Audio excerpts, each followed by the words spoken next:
विजय भैया नहीं, विजय भैया चिराग पासवान के बगल चोट पाओ।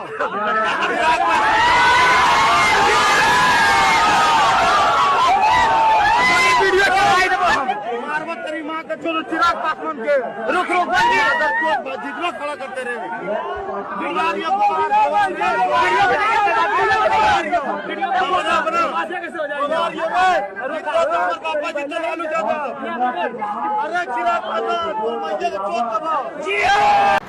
नमस्कार साथियों, मैं हूं राकेश और आप देख रहे हैं सोच तक में आप सभी का स्वागत है। 2024 लोकसभा इलेक्शन का दौर चल रहा है, जिसका प्रथम चरण का इलेक्शन 19 अप्रैल को है और ऐसे में किसी पार्टी का भी हारना जीतना तय भी नहीं हुआ है कि कार्यकर्ता का बोल बिगड़ने लगे हैं। कहा जाता है कि कोई पार्टी या कोई नेता खराब नहीं होता है, उनके कोई पार्टी या नेता को छवि खराब करने में उनका कार्यकर्ता का अहम भूमिका होता है। इसी से मिलता जुलता एक वीडियो वायरल हो रहा है, जब हमारे तेजस्वी यादव जमुई के लोकसभा को मंच से संबोधित कर रहे थे, तो उनके सामने, उनके स्टेज के जस्ट सामने नीचे से हमारे चिराग पासवान के माँ को गंदी गंदी गालियाँ दी जाती है। ऐसी गंदी गंदी गालियाँ कि जब आप सुनेंगे तो आपका खून खौल जाएगा। आप चाहे किसी भी पार्टी से ताल्लुकात रखते हैं, लेकिन जब इतनी गंदी गंदी किन्हीं के माँ के बारे में आप गंदी गंदी गालियाँ सुनेंगे तो आप भी बर्दाश्त नहीं कर पाएंगे, आपका खून खौल कर जाएगा, आप गुस्सा से लाल हो जाएंगे।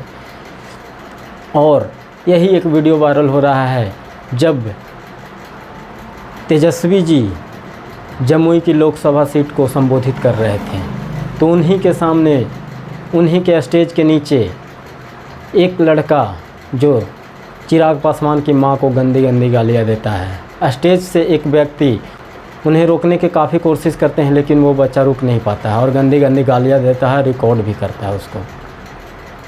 जब इसके बारे में तेजस्वी यादव से पूछा गया तो वो बताते हैं कि स्टेज पर से नहीं दी गई। बात सही है, स्टेज पर से किन्हीं को गाली क्यों दिया जाएगा।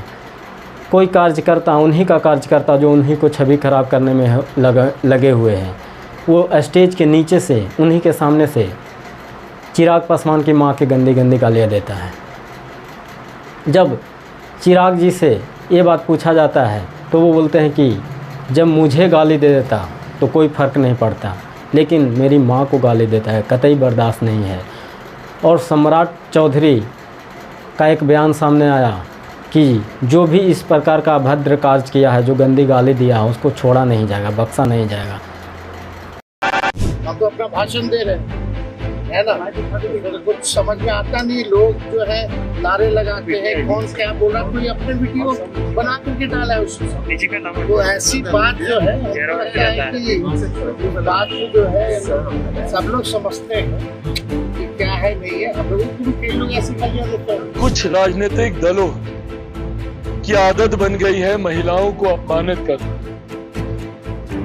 90 का वो दशक भी हम लोगों ने देखा, और अब मैं नाम लेके बोल रहा हूं, मैं राष्ट्रीय जनता दल की बात कर। एक गंभीर विषय की मैं जरूर चर्चा करूंगा, जो मेरे लिए बहुत पीड़ादायक रहा, जो मेरे लिए बहुत ज्यादा दुखी करने वाला विषय रहा। राजनीति में कई बार हम लोगों ने कई तरीके के आरोप प्रत्यारोप झेले हैं और झेलेंगे भी। मैं हमेशा से राजनीति में शब्दों की मर्यादा का पक्षधर रहा हूं। मेरे लिए, मैं मानता हूं कि कड़े से कड़ा विरोध भी मर्यादित शब्दों में रहकर किया जा सकता है। आपको कड़ी से कड़ा विरोध दर्ज कराना है भारतीय भाषा में, और मैं हर भाषा का जिक्र कर रहा हूं, हिंदी हो, भोजपुरी हो, मैथिली हो, तमिल हो, कन्नड़ हो, मलयालम, पंजाबी, हर भाषा में आपके पास ये विकल्प है कि आप मर्यादित भाषा का शब्दों का इस्तेमाल करके आप अपनी बातों को रख सकते हैं। ऐसे में सभ्य समाज में गाली गलौज की कहीं पर भी कोई गुंजाइश नहीं है। सभ्य समाज में गाली गलौज का इस्तेमाल करना कतई उचित नहीं, और वो भी ऐसे लोगों के लिए जो कि सार्वजनिक जीवन में भी नहीं है, जो कि राजनीतिक जीवन में नहीं है। एक बार के लिए अगर मुझे कोई गाली दे रहा है मैं मानूंगा। मैं हूं राजनीतिक जीवन में, और वही बिहारी ही हैं जो दे भी रहे हैं मेरे सर आंखों पर, मुझे कोई दिक्कत नहीं। पर हाँ, कोई मेरे परिवार को गाली देगा, ये मुझे नहीं लगता कि कोई भी पारिवारिक व्यक्ति इस बात को बर्दाश्त करे। हम सब परिवार से आते हैं, हमारे घर में सबकी माएँ हैं, सबकी बहनें हैं, अपनी मुंह बोली जो भी हैं। हम सब कहीं ना कहीं महिलाओं के आसपास पले बढ़े हैं, और मैं मानता हूं और हर मन से मैं कहता हूं, महिलाएं आधी आबादी हैं, सृष्टि की जननी है महिलाएं। महिलाएं ना हो तो ये सृष्टि रुक जाएगी।